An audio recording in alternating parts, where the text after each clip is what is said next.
Garment and kids mall, Ayesha Nagar police station के सामने, हजार खोली, मालेगांव।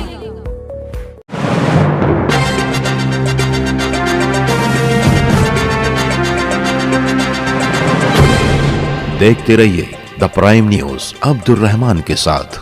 मालेगांव हिंदू मुस्लिम एकता संगठन के ज़ेरे एहतमाम एक मुश्तरका धरना आइंदा मुस्तकबिल में अडानी ग्रुप के जरिए लगाए जाने वाले प्रीपेड बिजली मीटर की मुखालफत में डिप्टी कलेक्टर ऑफिस के बाहर रखा गया, जिसमें शहर की तकरीबन सभी सियासी पार्टी, सभी मजहबी तंजीम और सभी समाजी तंजीमों ने हिस्सा लिया। इस धरना आंदोलन का मकसद जहाँ एक तरफ पिछले 4 साल से शहर में काबिज कलकत्ता बिजली कंपनी की नाअहली, निकम्मेपन, नाकारापन, धांधली और डाका जनी के खिलाफ आवाज बुलंद करना था, वहीं मुस्तकबिल में घरों और कारखानों में लगाए जाने वाले प्रीपेड मीटर के खिलाफ नाराजगी का इजहार भी करना था। आज का यह धरना आंदोलन समाजी मैदान में काम करने वाले रामदास बोरसे के साथ साथ शहर के मशहूर सनतकार और मकामी कांग्रेस के जिम्मेदार जमील क्रांति की क़यादत और रहनुमाई में रखा गया, जिसमें निखिल पवार, कैलाश तिसगे, मुस्तकिम डिग्निटी, अल्ताफ कराने वाला, उबैद अंसारी, साबिक कारपोरेटर सुहेल अब्दुल करीम, साथ ही सुहेल डॉलरिया, यूसुफ सेठ नेशनल वाला, हिदायतुल्लाह वकील के साथ साथ दोनों ही जमीयत के जिम्मेदारान, सुन्नी तंजीम के जिम्मेदारान, जमीयत अहले हदीस के जिम्मेदारान, सकल हिंदू समाज के जिम्मेदारान, शिवसेना,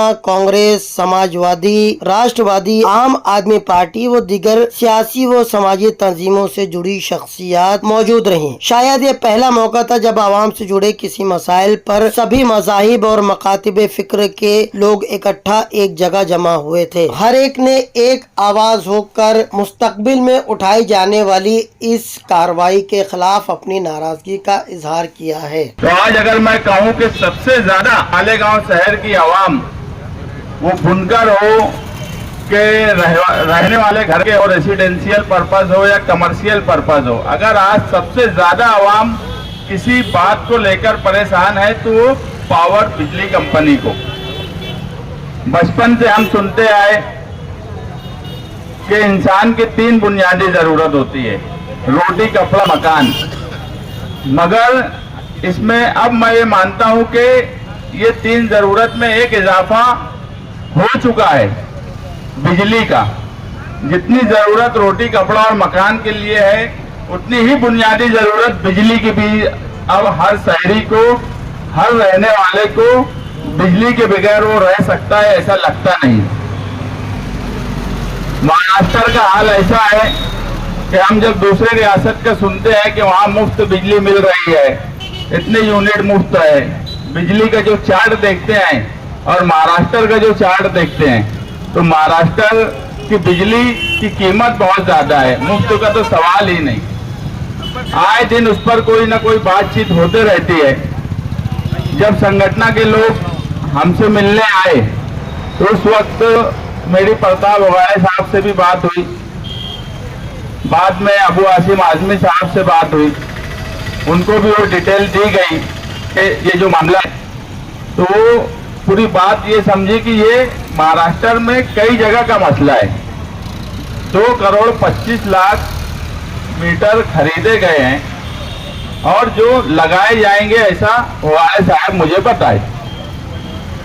मालेगांव शहर गरीबों का शहर है, मजदूरों का शहर है। यहाँ प्रीपेड मीटर लगवा पाना ये लोगों के लिए मुनासिब बात नहीं दिखती कि वो पहले पैसा अदा कर दें और बाद में इस्तेमाल करें, और उसमें क्या टर्म कंडीशन रहेंगी सारी डिटेल नहीं है।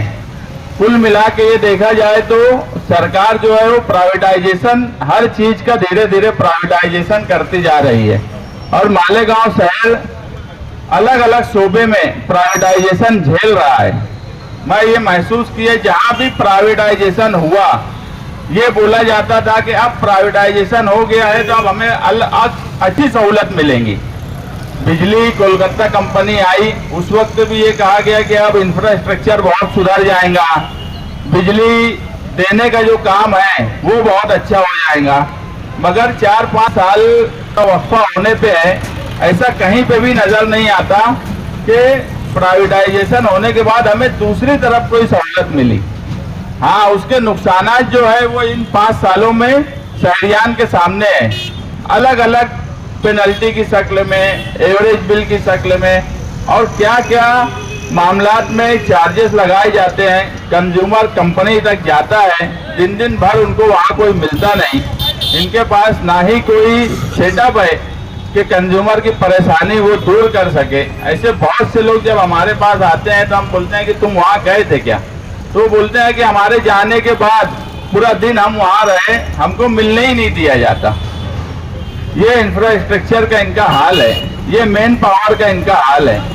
ऐसे वक्त में बिजली कंपनी के खिलाफ आंदोलन करना और आने वाले वक्त में जो प्रीपेड मीटर की बात है उसके खिलाफ तहरीक चलाना, ये आज सही में बुनियादी जरूरत थी।